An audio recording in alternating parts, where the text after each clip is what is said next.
Hi families, welcome back to my Sasi Murugan lifestyle channel. எல்லோரும் எப்படி இருக்கீங்க? நல்லா இருக்கீங்களா? இன்றைக்கி நம்மளுடைய ட்வின்ஸ் பேபிக்கு என்ன பண்ண போகிறோம் அப்படின்னா, மொட்டை போட்டு காது குத்த போகிறோம். அதனால் சரின்ட்டு கோயிலுக்கு போகலாம் அப்படின்ட்டு ஃபஸ்ட்டு சின்ன பையனுடைய கோயிலுக்கு போகலாம் அப்படின்னு முடிவு பண்ணியிருந்தோம். ஏன் அப்படி சொல்கிறேன் அப்படின்னா, அவனுக்கு ஒரு கோயில் பேர், பெரியவனுக்கு ஒரு கோயில் பேர்.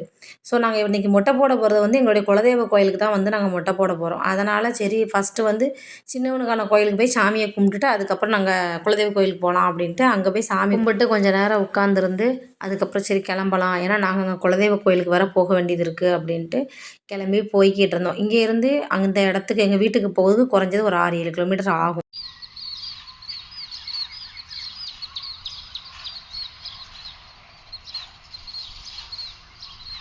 வீட்டுக்கு வந்ததும் சரி அங்கே கோயிலுக்கு கொண்டு போகிற திங்ஸ் எல்லாமே வச்சுருந்தோம். அதை எல்லாமே போட்டு மொத்தமாக சிலிண்டர் எல்லாத்தையுமே தூக்கி காருக்குள்ளே போட்டு அப்படியே கோயிலுக்கு கிளம்பலாம் அப்படின்னு முடிவு பண்ணி போய்கிட்டு இருந்தோம். இங்கேருந்து என்னுடைய வீட்டிலேருந்து எங்கள் குலதெய்வ கோயிலுக்கு போகணும் அப்படின்னா ஒரு 20 நிமிஷம் ஆகும். சரின்ட்டு போயிட்டோம். போயிட்டு அங்கே போய் கோயிலில் கொஞ்சம் க்ளீன் பண்ண வேண்டியது இருந்துச்சு. ஏன்னா ரொம்ப வெட்ட வெளியாக இருக்கிறதுனால காற்று நல்லா அடித்து மர கிளை எல்லாமே சின்ன சின்னதாக துண்டு ஃபுல்லும் கடந்துருந்துச்சு.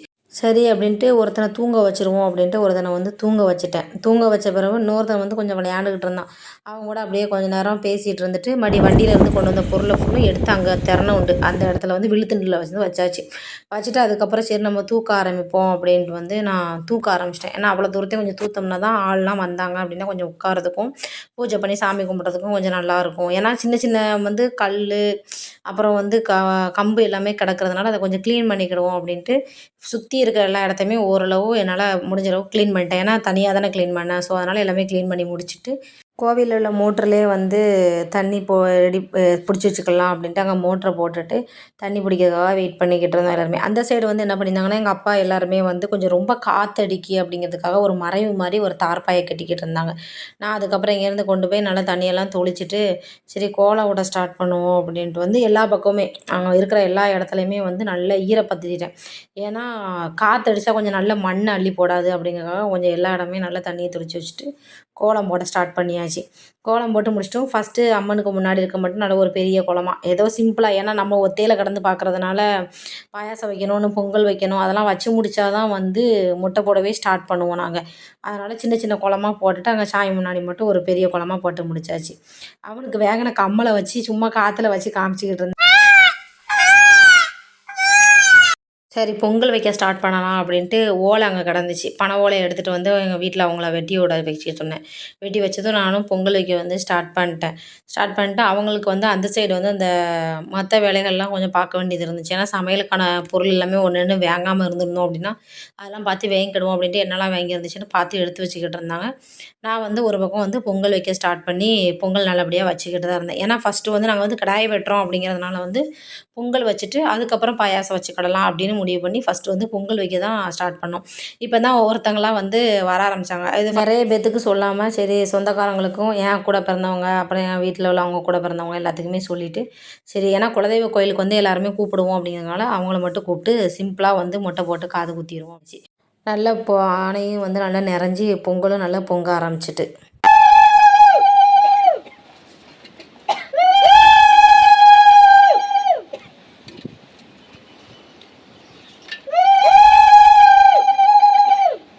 பானை நல்லா பொங்குனதும் அதுக்கப்புறம் அரிசியை போட்டு சரி கொஞ்சம் தண்ணி கோரிக்கிடுவோம். தேவையான தக்குனா தண்ணியை கோரிக்கிட்டு மறுபடியும் மீதி இருக்க அரிசியை நல்லா உள்ளே எடுத்து போட்டுட்டேன் நான்.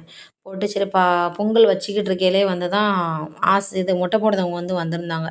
சரி அவங்கக்கிட்ட அப்படியே கொஞ்ச நேரம் நின்று பேசிட்டு கொஞ்சம் பொறுங்க, பொங்கல் மட்டும் வச்சுக்கிடுதோம், பொங்கல் வச்சுட்டு பாயாசம் வச்ச பிறகு அதுக்கப்புறம் ரெடி பண்ணிக்கலாம் அப்படின்ட்டு சொல்லியாச்சு அவங்ககிட்ட. அவங்களும் சரின்னு சொல்லி கொஞ்சம் நேரம் வெயிட் பண்ணாங்க. நாங்களும் பொங்கல் வச்சு முடிச்சுட்டு அடுத்து பாயாசமும் ரெடி பண்ண ஸ்டார்ட் பண்ணிட்டோம். அப்படியே சைடில் என்ன பண்ணாங்கன்னா பஞ்சாமிர்தத்துக்கும் ரெடி பண்ணிக்கிட்டு இருந்தாங்க. சரிட்டு பாயாசம் முடிக்க இறக்க போகிற ஸ்டேஜில் சரி மொட்டை போட போவோம் அப்படின்னு முடிவு பண்ணி அவங்க 2 பேத்தையும் கூட்டிகிட்டு அங்கனைக்கு போனோம். ஏன்னா நாங்கள் என்ன பண்ணுவோம் அப்படின்னா பொங்கல் வச்சு பாயாசம் வச்சு முடித்த பிறகு மொட்டை போட ஸ்டார்ட் பண்ணுவோம். பொங்கல் மட்டும் வச்சுட்டு மொட்டை போட ஸ்டார்ட் பண்ண மாட்டோம். அதே மாதிரி மொட்டை போட்ட பிறகும் பொங்கல் வைக்க மாட்டோம். சரின்ட்டு எல்லாமே ரெடி பண்ணி முடித்த பிறகு சரி நம்ம மொட்டை தான் போடணும் அப்படின்ட்டு ஆளை போய் தூக்க போகிற நல்லா சிரித்து விளையாண்டுக்கிட்டு இருந்தான்.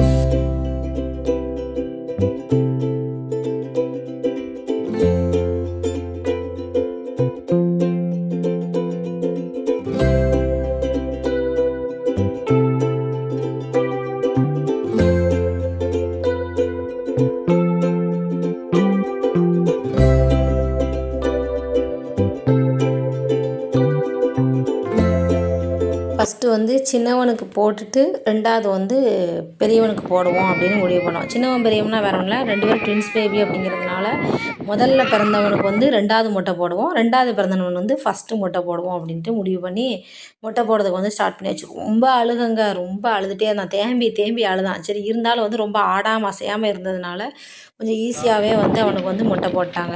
அடுத்து 2வதும் அவனையும் வந்து வரனையும் நல்லா உட்கார வச்சுட்டு அவனையும் நல்லா மொட்டை போட ஸ்டார்ட் பண்ணான். அவன் இவனை விட கொஞ்சம் ரொம்ப அழுக தான்.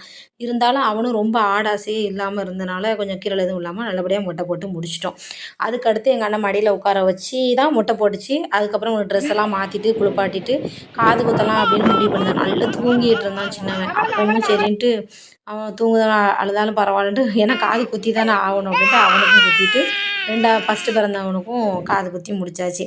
ரொம்ப அழுதாங்க. இருந்தாலும் சரி மனசை கஷ்டப்படுத்திக்கிட்டு பண்ண வேண்டியதை பண்ணி தானே ஆகணும் அப்படின்ட்டு பண்ணியாச்சு. அப்புறம் கொஞ்ச நேரம் தூக்கி வச்சு சமாதானப்படுத்திக்கிட்டு இருந்தோம். சின்னவன் வந்து தூங்கிட்டான்.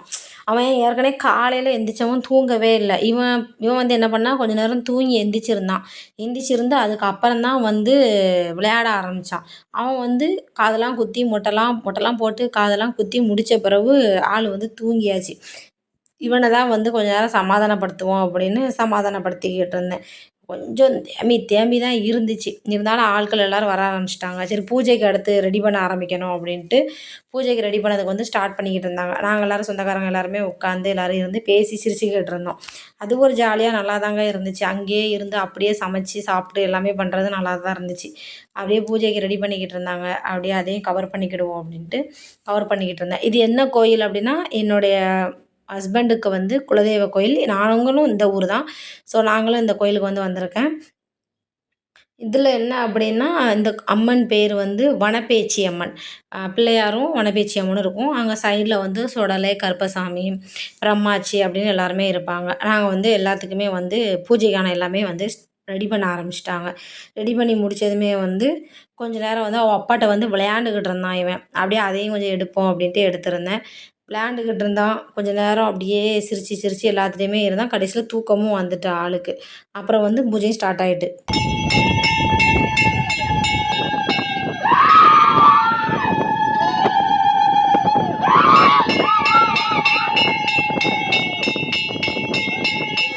பூஜைய பார்த்துக்கிட்டு இருக்கையிலே எல்லாத்துக்கும் சாமி வந்துட்டு ஒரு எங்கள் அண்ணன், அப்புறம் என் வீட்டுக்காரங்களுடைய அக்கா, அவங்க எல்லாருக்குமே அந்த சாமி வந்துட்டு, என்னுடைய அக்காவுக்கும் வந்து சாமி வந்துட்டு. சரி அப்படின்ட்டு அவங்களுக்கு எல்லாத்தையும் மாலை போடுறது, அப்புறம் மஞ்சனம் கொடுக்கறது எல்லாமே கொடுத்துக்கிட்டு இருந்தாங்க. எல்லாத்தையுமே வந்து நல்லா சாமி கும்பிட்டோம். அப்புறம் நான் வந்து பண்ணுறதுல எல்லாமே திருப்தியாக இருந்துச்சு அப்படின்னு கொஞ்சம் மனசு நிறைவா இருந்துச்சு. ஏன்னா வந்து பையனுக்கு வந்து 1 வயசு முடிஞ்சு பிறந்தநாள் முடிஞ்சு இப்போ ஒரு 3 1/2 மாதம் ஆயிட்டு. ஏன்னா இவங்களுடைய ஹஸ்பண்டோடைய வந்து தம்பி ஒய்ஃப் வந்து கன்சீவாக இருந்ததாங்க. அதனால் அவங்களுக்கு குழந்த பிறந்து 30 கழிஞ்ச பிறகு மொட்டை போடுவோம் அப்படின்னு நாங்கள் முடிவு பண்ணியிருந்தோம். அதனால் 1 1/4 வயசுக்கிட்ட ஆயிட்டு. சரின்னு சொல்லி இப்போ தான் எங்களுக்கு நேரமே கிடச்சது. மொட்டை போட்டு முடிச்சு எல்லா வேலையும் முடிச்சு சாமியும் நல்லபடியா ஆடுனாங்க. எங்களுக்கு ரொம்ப திருப்தியாக இருந்துச்சு. அப்புறம் எல்லாருமே வந்து குறி கேட்போம். எங்கள் சைடில் வந்து சாமி ஆடுனாங்க அப்படின்னாலே குறி சொல்லுவாங்க. ஸோ அதனால் எல்லாருமே வந்து குறி கேட்டோங்க. வந்த எல்லாருமே கேட்டிருந்தாங்க. எல்லாருமே வந்து குறி கேட்டுட்டு அப்புறம் வந்து நாங்கள் என்ன பண்ணோம் அப்படின்னா, பூஜை வந்து நல்லபடியாக முடிஞ்சுது. முடிஞ்சதும் நாங்கள் வந்து கடாய் வெட்டினோம். கடாய் வெட்டினது அதுக்கப்புறம் வந்து கறி சமைக்கிறது எல்லாமே வந்து ஸ்டார்ட் பண்ணாங்க. அதுக்கப்புறம் வந்து என்னால் எதுவுமே வந்து வீடியோ அவ்வளோவா கவர் பண்ண முடியலை. ஏன்னா வந்து நான் பையனை வச்சுக்கிட்டு இருந்தேன்னா, அப்புறம் வந்து சமைக்கிறதுக்கு அவங்க எல்லோரும் ஒரு பக்கம் ரெடி பண்ணிக்கிட்டு இருந்தாங்க. இவன் ரொம்ப அழுதுகிட்டே இருந்தான். அதனால் சரி நான் வீடியோ வந்து ரொம்ப எடுக்கல. இதோட வந்து பூஜை முடிஞ்சதோட வந்து நான் ஓரளவு கிளிப்பு முடிச்சுக்கிட்டேன். அதுக்கப்புறம் என் பசங்க விளையாடுற வீடியோ தான் இருந்துச்சு. ஒரு பக்கம் சமைக்கிறது வேலை நடந்துக்கிட்டு இருந்தாலும், ஒரு பக்கம் வந்து இவங்க விளையாண்டுட்டு இருந்தாங்க. இது வந்து அவங்களுடைய அத்தை 2வது அத்தை வந்து வாங்கி கொடுத்தாங்க ட்ரெஸ்ஸு. வேஷ்டி சட்டை வந்து. அத போட்டுக்கிட்டு ஒரே அங்கிட்டு இங்கிட்டும் அலைச்சதான் ஆளுக்கு 2 பேருமே. அவன் சின்னவன் தூங்குனவன் எந்திரிக்கவே இல்ல. கொஞ்ச நேரம் முழிக்காம அப்படி தூங்குனான். அப்படியே தான் இருந்தான். நாங்க எல்லாருமே வந்து உட்காந்து அப்படியே கதை பேசிக்கிட்டு இருந்தோம். வேட்டி கட்டினதும் ஆள் பார்க்க டப்புன்னு பெரிய ஆள் மாதிரியே இருக்குங்க. சரின்ட்டு அப்படியே சாமியை கும்பிட்டுக்கிட்டு இருந்தான். அவனே சாமி கும்பிட போயிட்டான் கிளம்பி. சரின்ட்டு சாமி கும்பிட்டு முடித்ததும் அப்படியே எல்லோரும் சாப்பிட்டாங்க.